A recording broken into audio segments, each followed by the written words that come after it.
चल बे गधे, आज जरा तेज चलना, सुना नहीं जल्दी घर आना है। जी हुजूर, मैंने कब देरी की है जो आज करेंगे। अरे भोला, क्या बात है, तुम्हारा गधा तो पूरे बाजार भर में सबसे ज्यादा बोरी उठाता है। एक काम करो, ये गधा तुम मुझसे बेच दो। अरे नहीं घनश्याम, ये गधा मेरे पिताजी की आखिरी निशानी है, इसे मैं किसी भी कीमत पर नहीं बेच सकता। लेकिन घनश्याम, तुम्हारा गधा तो कद काठी में मेरे गधे से भी बड़ा दिखता है, फिर ये काम क्यों नहीं करता? अरे भोला, कद काठी में बड़ा होने से कुछ नहीं होता। दिखने में तो मजबूत है, पर ये बहुत आलसी और कामचोर है।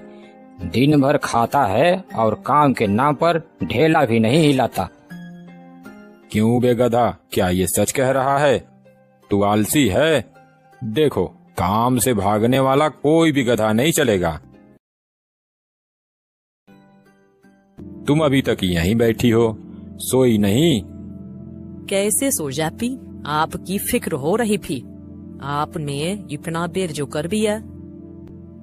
सुलेखा, ये मेरा दोस्त घनश्याम है, पास के ही गांव से आता है और मेरे साथ बाजार में व्यापारी का काम करता है। भाभी जी, आप अभी तक भोला के इंतजार में बैठी हुई हैं, और एक मेरी पत्नी है, वो अब तक सोते हुए सपने भी देख रही होगी। मेरी बीवी तो एकदम बेफिक्र रहती है। अरे उसकी अकल भैंस चढ़ में गई है क्या? अरे भाभी जी, वो भी एकदम आलसी है, बिल्कुल मेरे गधे जैसा। दोनों में कुछ विशेष फर्क नहीं है। अच्छा भोला, अब मैं चलता हूँ।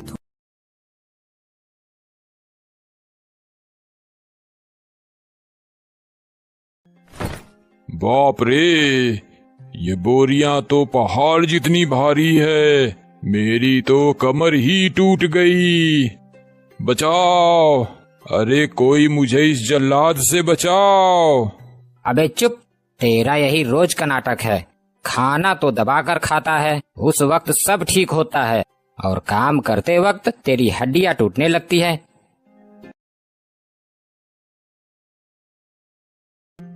अरे कोई इस जल्लाद से मेरी रक्षा करो।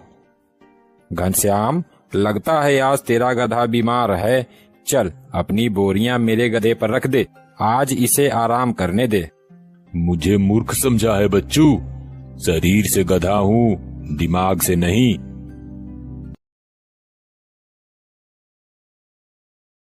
तू नहीं जानता भोला, मेरा गधा बीमार उमार कुछ नहीं है। इसका रोज का यही नाटक है। वह बहुत ही आलसी है, इसी वजह से हमें सामान सस्ते दामों पर नजदीक के बाजारों में ही बेचना पड़ता है। ओहो, तो ऐसी बात है। फिर देखो कल इस कामचोर गधे को हम कैसे सबक सिखाते हैं।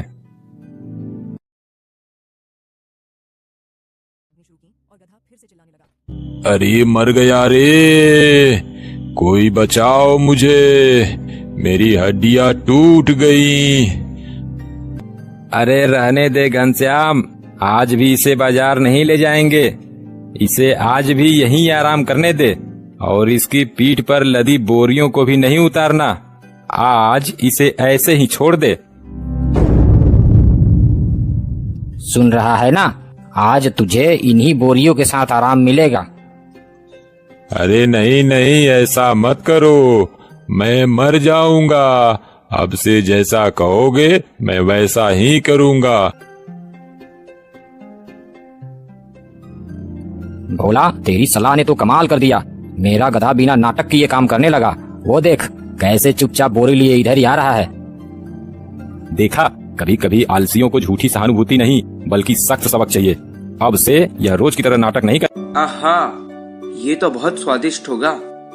ओह शिकारी, मैं इतना छोटा हूँ, अगर तुम मुझे खा लोगे तो ना तुम्हारी भूख मिटेगी ना तुम्हारा पेट भरेगा। तुम मुझे जाने दो, मैं तुम्हें 3 अनमोल सलाह दूंगा। पहली सलाह तुम्हारे हाथ पे बैठ के दूंगा, दूसरी सलाह थोड़ी दूर जमीन पर बैठ के दूंगा, और तीसरी सलाह पेड़ के डाल पर बैठ के दूंगा।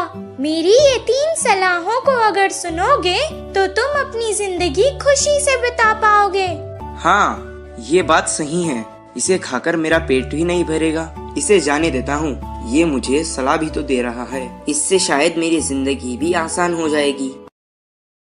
पहली सलाह ये है कि असंभव चीजों पे कभी विश्वास नहीं करना चाहिए।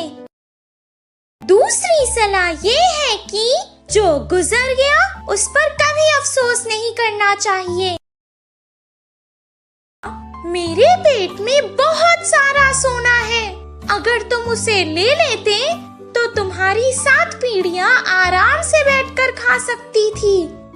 मैंने तुम पर भरोसा किया था और तुमने मुझे धोखा दिया। तुमने मेरी सलाह नहीं समझी। मैंने कहा था ना, जो असंभव है उस पर कभी विश्वास नहीं करना चाहिए। मेरे इतने से पेट में सोना होगा ये तुमने कैसे विश्वास कर लिया?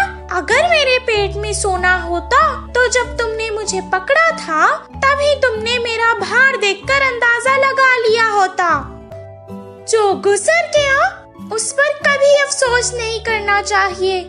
मैंने कहा था ना तुमसे। अब मुझे छोड़ने का अफसोस क्यों कर रहे हो? ठीक है, मैं अब से तुम्हारी हर सलाह मानूंगा। अब तीसरी सलाह दे दो। चाहे कोई भी हमें कितनी सलाह क्यों ना दे, हमें जो चीज सही लगती है हमेशा वही करनी चाहिए।